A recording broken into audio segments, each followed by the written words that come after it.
अच्छा, अखिलेश यादव जो पूरा बिगाड़ हो चुका है, अब आने वाले 2024 में आप साथ में नहीं आएंगे? कोई गुंजाइश बची है कि नहीं? कोई गुंजाइश है? दोनों कसम कोई खेले है कोई, देखिए राजनीति में न कोई किसी का दोस्त है न कोई दुश्मन। तुलसीदास जी ने जो चौपाई लिखी है, यानी दबाव में लिखी थी क्या, या फिर अपने बिरादरी को ऊपर करने के लिए लिखी थी? इन्होंने लिखा ढोल गवार शुद्ध प्रथम सकल ताड़ना के अधिकारी, तो उसमें इसको आप बुरा नहीं मानते? क्योंकि आप भी तो उसी कमेटी से आते हैं, इसको बुरा मानते हैं कि नहीं? हम इंसान हैं, हम आप बुरा मानते हैं कि नहीं? नहीं, हम बुरा नहीं मानते, वो एक दौर था। अपने तीखे तेवरों से जानने वाले ओम प्रकाश राजभर जी मेरे साथ में है। ओम प्रकाश राजभर जी, रामचरितमानस को लेकर बहुत विवाद छिड़ा हुआ है, क्या आप क्या कहेंगे? कुछ चौपाइयां हैं, आप दलित पिछड़ों के बारे में बात करते हैं, कई ऐसी जातियों के नाम गिनाते हैं, अब वही सब जातियों के बारे में कहा जा रहा है कि ये जो चौपाई है कि वो उनकी विरोधी है। जो चौपाई पढ़ रहे हैं वो सत्ता में बैठे हुए लोग थे, जब सत्ता में थे, जिन्होंने शुरू किया, 4 बार बसपा की सरकार में मिनिस्टर थे, तब तो चौपाई नहीं याद आई, तब तो महिलाओं का अपमान, पिछड़ों का अपमान, दलितों का अपमान नहीं दिखाई दिया। जब सत्ता जाते देखा तो रामम शरणम गच्छामि, राम राम जपना, पिछड़ों का हक लूटना, यही काम था। 5 साल वहां रहे, माला फूल चढ़ाए, उसी चौपाई को रखते रहे। अब बेटी को सांसद बना लिया, आज भी वही राम राम कर रही है बेटी। आई जो है मंत्री बन गए, 5 साल मंत्री थे, तब नहीं दिखाई दिया, तब जातिवाद जनगणना बोलने की औकात नहीं थी। तब सदन के अंदर सामाजिक न्याय समिति की रिपोर्ट लागू करने के जब ओम प्रकाश राजभर सदन में खड़ा होकर बोलता था, तब मुस्कुरा रहे थे बैठ के नीचे कुर्सी पर, तब हिम्मत नहीं थी। जब हम बोलते थे कि घरेलू बिजली के बिल माफी के लिए, तब जबान नहीं खुलती थी कि नहीं होना चाहिए, तब तो मलाई खा रहे थे सत्ता की।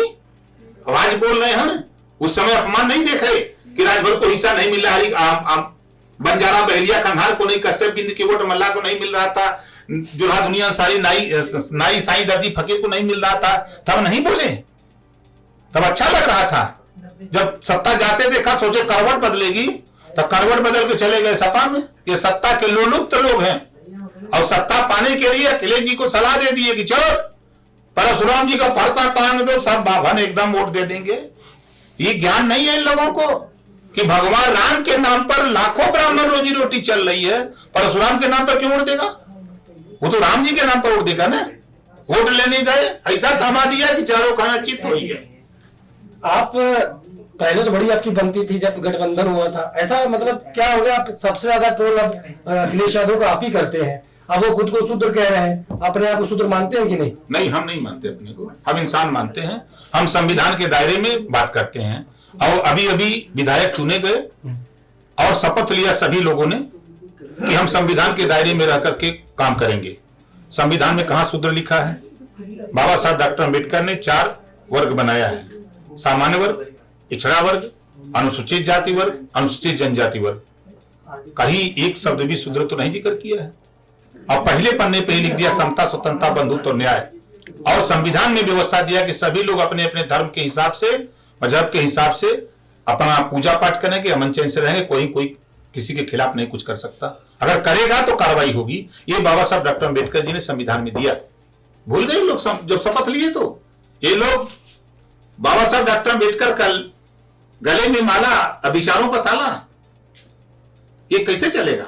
अच्छा, ओम प्रकाश राजभर अब उत्तर प्रदेश से भी बाहर निकल रहे हैं, मुंबई गए थे, आप वहां पर मीटिंग भी हुई, क्या प्लान है आगे? क्योंकि बड़ी अब वहां पर मीटिंग हुई, वहां पर कई ऐसे मुद्दों पे बात हुई, आपने कहा, ट्वीट भी किया था। उत्तर भारतीय खाली तैयार हो जाए तो अब मुंबई में सरकार बना देंगे। खाली उत्तर भारतीय तैयार हो जाए तो उत्तर भारतीय के वोट के दम पे कांग्रेस की सरकार, बीजेपी की सरकार, शिवसेना की सरकार ये बनती है। ये बनाने वाले लोग हैं जो यूपी और बिहार से आते हैं, तो इनके दम पर ओम प्रकाश राजभर वहां भी गरमाता है। तो बीएमसी का चुनाव आ रहा है, तो गए, मिलते रहते हैं। हम तीसरी बार मिले हैं से उद्धव जी से, सीएम से तब भी मिले, उसके पहले भी मिले थे, हट गए तब भी मिले हैं। और वहां प्रदेश अध्यक्ष से और कह दिए हैं कि जाओ बात कर लो, जहां लड़ना वो लड़ लो, और मिलके सब लोग। यहाँ जो आतंक होता है, लोग कहते हैं कि शिवसेना मारती पीटती है, दंगा करती है, तो उससे भी तुमको राहत मिलेगी। सबको आराम से उन्हीं के साथ सट के रहो। अच्छा, अखिलेश यादव जो पूरा बिगाड़ हो चुका है, अब आने वाले 2024 में आप साथ में नहीं आएंगे? कोई गुंजाइश बची है कि नहीं? कोई गुंजाइश कोई है कि कोनो नहीं? कसम कोई खैले है कोई देखिए राजनीति में न कोई किसी का दोस्त है न कोई दुश्मन। कब कहाँ नेता हो जी हैं। बसपा और सपा का उम्मीद था किसी को कि दोनों एक हो जाएंगे, है ना। अभी भी हमने देखा कि टीवी पर किसी पे चल रहा था वो 2 जून की घटना, वो गेस्ट हाउस वाला कांड चल रहा था। इसके बाद भी समझौते हुए ना। नीतीश जी लालू जी को जो हमने सुना राजनीति छोड़ देंगे, नीतीश जी ने कहा कि लालू के साथ नहीं जाएंगे, सरकार चल रही है। बीजेपी के साथ संन्यास लेने के नहीं जाएंगे, सरकार बनाए। अच्छा, आप अखिलेश यादव को बोलते हैं, मायावती को बोलते हैं, बीजेपी को थोड़ा बहुत बोल रहे हैं, ज्यादा नहीं बोल रहे हैं। कांग्रेस को बिल्कुल आप नहीं बोल रहे हैं। कांग्रेस की बड़ाई करते हुए आप क्या कांग्रेस में जाएंगे क्या? देखिए सच कहना, क्योंकि भारत जोड़ो यात्रा में आपने सराहना की थी, आपने भारत जोड़ो यात्रा देखिए अच्छा काम नहीं, मैं फिर कह रहा हूँ आजादी के बाद जितने भी काम हुए, सड़क पुल बने, फैक्ट्रियां बनी, लोगों को नौकरियां मिली, सबसे ज्यादा कांग्रेस पार्टी की सरकार थी, कांग्रेस ने किया। उतना काम कोई पार्टी कोई सरकार नहीं कर सकती। अब मायावती जी लखनऊ को नवाबों की धरती, नवाबों का शहर बना दिया, कोई उस तरह का काम तो नहीं कर सकता। अखिलेश जी एक ठो बनाए आगरा एक्सप्रेसवे, योगी बाबा आए तो पूर्वांचल चाप दिए, हम उन्होंने सुविधा हो गया, बुंदेलखंड बना दिए। अब आप बताइए कि आप किसके साथ हैं? नहीं, ओम प्रकाश राजभर बताएंगे ना किसके साथ जाएंगे। हम जो काम है वो उसको हम कहते हैं। अब लखनऊ नीचे उतरिए गोमती में, गोमती रिवर फ्रंट अखिलेश जी का काम है। तो काम जो किया उसको हम थोड़ा कहेंगे हम कैले है, हम थोड़ा कहेंगे हम वहां बुलाए कहिए नहीं, कैसे कैले हम। जो सत्ता में जाएगा वो जो समझ में आएगा वो करेगा। आपकी तमाम ऐसी मांगे थी, ऐसे कई मुद्दे थे जिसको लेकर कर आप मैदान में उतरे। तब जब मैं पिछला इंटरव्यू आपका किया था चुनाव के दौरान, तो आप कह रहे थे जो मेरी मांगे हैं वो अखिलेश यादव से फिट बैठ रही हैं, इसलिए हम उनके साथ में हैं। देखिए जब तो क्या वो पूरी हो गई? नहीं, देखिए हाथी के 2 दांत होते हैं, एक दिखाने के लिए और खाने के लिए। जब हमको अपने साथ वोट लेना था तो सब कुछ ठीक था, लेकिन सबसे बड़ा धोखा उन्होंने मुझे ये दिया कि लास्ट आवर में मुझे उन्होंने 12 सीट दिया और सुरक्षित सीट दिया, अपना प्रत्याशी दिया। हमने कहा कि हमारी पार्टी के लोग कहां जाएंगे, क्या उसे नहीं लेना हो लो, नहीं तो फिर जाओ। हमने कहा चलो अब तो हम बच ही गए हैं आपके कंपा में, लेकिन इसका बहुत बुरा परिणाम होगा। तो ये उन्होंने किया, वो खत्म करना चाहते थे ओम प्रकाश राजभर को, सब कुछ स्वीकार कर लिया। हम तो सत्ता बन गई होती ना तो समझाऊ देते हम। अच्छा, बजट अभी आया है, बजट को लेकर क्या कहेंगे? बजट अच्छा है आपके हिसाब से? कैसा बजट? तो कब खराब बजट आएगा? चाहे कांग्रेस की सरकार में एक परंपरा है, देखिए जो भी सरकारें बनती हैं वो हर साल अपना अपना बजट पेश करती हैं। तो हर सरकार का प्रयास होता है कि एक अच्छा बजट हम जनता के बीच में प्रस्तुत करें, जनता का हित हो। कोई सरकार एक बता दीजिए जो जनता के अहित में बजट पेश किया हो, एक सरकार खाली नाम बता दीजिए हमको। अच्छा, अभी एक मोहन भागवत जी का आरएसएस प्रमुख का बयान आया, वो कह रहे हैं जो जाति बिरादरी बनी है वो पंडितों ने बनाई है। 100% सही उन्होंने कहा है, हम उनकी बात से 100% सहमत हैं। भगवान ने ना कोई जाति बनाई, ना कोई भगवान ने कोई ग्रंथ लिखा है, ये बात आज नहीं। और 1848 में महात्मा ज्योतिबा फूले ने भी यही बात कही थी अपने पिताजी से कि भगवान ने ना कोई ग्रंथ लिखा ना कोई जाति बनाई। उसी बात को तो वो भी कह रहे हैं। और बाबा साहब डॉक्टर अम्बेडकर जी के संविधान के दायरे में कह रहे हैं, जो बाबा साहब ने पहले पन्ने पे समता, स्वतंत्रता, बंधुत्व और न्याय लिखा उसी पर तो बोल रहे हैं। तो सही कह रहे हैं, हम उनकी बात से 100% सहमत हैं। अगर अहिर बनाया होता जात तो यो अपने को सबसे ऊंचा बनाता, छतरी बनाया होता तो यो ऊंचा होता। मतलब तुलसीदास जी ने जो चौपाई लिखी है, यानी दबाव में लिखी थी क्या, या फिर अपनी बिरादरी को ऊपर करने के लिए लिखी थी? क्योंकि उसमें लिखा ढोल गवार शुद्ध प्रसन्न सकल ताड़ना के अधिकारी। तो उसमें इसको आप बुरा नहीं मानते, क्योंकि आप भी तो उसी कमेटी से आते हैं, इसको बुरा मानते हैं? हम इंसान हैं, हम पहले आप बुरा मानते हैं कि नहीं? नहीं, हम बुरा नहीं मानते। वो एक दौर था, आप उसको देखिए, हर व्यक्ति की अलग अलग सोच है। ये प्रसंग कब का है?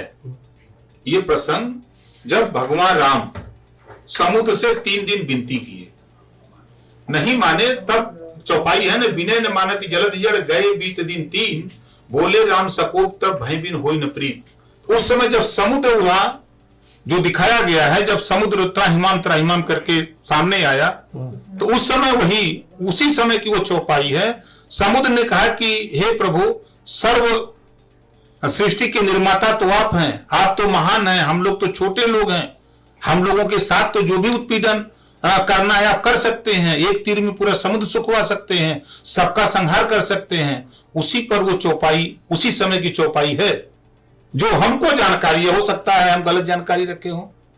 तो वो दौर एक था एक भगवान के सामने एक सेवक अपनी व्यथा सुना रहा था, उसी व्यथा पे वो चौपाई है। अच्छा, ओम प्रकाश राजभर रामचरितमानस पूछते हैं, आपके घर में है कि नहीं? नहीं भी हमारे यहाँ नहीं है, हमारे यहाँ माई बहू हैं। हाँ। हम अपने माँ बाप की सेवा करते हैं, उन्हीं के आशीर्वाद लेते हैं, उन्होंने ही हमको पढ़ाया लिखा है। आज हम आपके सामने जो इंटरव्यू दे रहे हैं, ये माता पिता की देन है, माता पिता की देन है कि हम आज एमएलए बनकर के यहाँ लखनऊ भी आए हैं। तो ये बाबा साहब डॉक्टर अम्बेडकर के संविधान की देन है। अच्छा, आपको ऐसा नहीं लगता अखिलेश यादव के बहुत देर बाद पता चला कि वो शूद्र हैं? देरी नहीं होगी? अब वही देरी है, अब वही तो तय कर लें कि पहले शूद्र हैं कि क्षत्रिय हैं। हाँ। अखिलेश सिंह यादव, सिंह वो लिखता है जो छत्री है, छत्री की नकल मार के यादवो लिखले लगले, भारो लिखे लगले, बीनो लिखे, चौहानो लिखे। सिंह तो एक टाइटल है, कोई लगा सकता है। कैसे लगा? आप लगा सकते हैं? यादव मुसलमान लगा लेगा? नहीं, पंडित जी लगा लेंगे। अब बैठे लिखेंगे यादव, मतलब नहीं लगा सकते। तो देर हो गई उनको ये सब। और का भाई, पहले तो घर में पंचायत हो जाए। घरों में तो पंचायत होगी चाहिए। तो अभी आपको लग रहा है कि नहीं, हम सवाल हमारा, आपने सवाल किया तो घरवा में तो छत्री है कि नहीं है? घरवा में छत्री आधा है ना। किसको? अरे भाई, इंडिकेशन किधर है? अरे हम अखिलेश जी के ऊपर इंडिकेशन है। हम ऐसे ही थोड़ा बोलते हैं, हम ऐसे झूठ झपाट नहीं बोलते, सही बोलते हैं। घरवा में आधा छत्री है, आधा ही शूद्र है। पहले दोनों तय कर लें कि कैसे छत्री कोई नहीं है कि शूद्र कोई नहीं। अच्छा, उत्तर प्रदेश में दो ही पार्टियां हैं जो मतलब दमखम दिखा रही हैं। एक तरफ अखिलेश यादव है, समाजवादी पार्टी है, दूसरी तरफ योगी आदित्यनाथ है, यानी भारतीय जनता पार्टी है। इन दोनों अगर कंपेयर करें, दोनों मुखिया की, मतलब अखिलेश यादव और योगी आदित्यनाथ का, तो आप किसको, मतलब अखिलेश यादव कितना नंबर दोगे आप? सबसे बढ़िया मायावती जी हैं। अखिलेश से, योगी जी से सबसे बढ़िया मायावती जी। उन्होंने पिछड़े दलितों के लिए जो काम 4.5 साल पहली सरकार थी, तो सारे अधिकारी हनुमान चालीसा पढ़ रहे थे। उसके बाद किसी मुख्यमंत्री के कार्यकाल में कोई अधिकारी हनुमान चालीसा नहीं पढ़ा, चाहे अखिलेश का रहा हो, चाहे योगी जी का हो, चाहे किसी का हो। मायावती का शासन बहुत बेहतर था। कांशीराम जी की जो सोच थी, कांशीराम जी की जो विचारधारा थी, वो बहुत अच्छी थी, आज भी अच्छी है। सबसे अच्छी मायावती है, हम कह रहे हैं। अच्छा, मायावती की तरफ से कोई फोन आया था? फोन नहीं आया था, सच्चाई बता रहा हूँ। अच्छा, सच्चाई बता रहा हूँ। अच्छा, अखिलेश यादव से विधायक बात हो? नहीं, हम बातचीत नहीं, हम जब सलाम वालेकुम कर रही है भारतीय जनता पार्टी से नहीं, हम किसी से सबसे सलाम वालेकुम करके हम अपना इधर शुरू किए हुए हैं। आने 2024 के बता दीजिए, पता नहीं आने 2024 के बता दीजिए।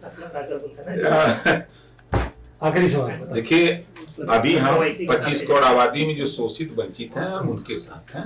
अभी आपने देखा आधी आबादी हम महिला हक अधिकार सम्मेलन कर रहे हैं। 4 मंडल में कर चुके, 5वें मंडल की तैयारी में लगे हैं। तो हम अभी अपना संगठन, अपनी पार्टी को मजबूत कर रहे हैं। शिवसेना आपके साथ आएगी उत्तर प्रदेश में? नहीं, वो बीएमसी का चुनाव वहाँ बंबई में लड़ने की, यहाँ आएगी शिवसेना लड़ने हमारे संग नहीं लड़ेगी। यहाँ कहाँ है शिवसेना का? चलिए ठीक है, ओम प्रकाश राजभर जी, बहुत बहुत धन्यवाद आपका। तो मेरे साथ ओम प्रकाश राजभर जी थे, जिनका देखिए तमाम मुद्दों पे मेरी बात हुई। अगर मेरी बात, इनके इंटरव्यू आपको अच्छा लगता है तो कमेंट कीजिएगा और मेरे चैनल को सब्सक्राइब करना बिल्कुल मत भूलिएगा। देखते रहिए न्यूज़ 9 भारत।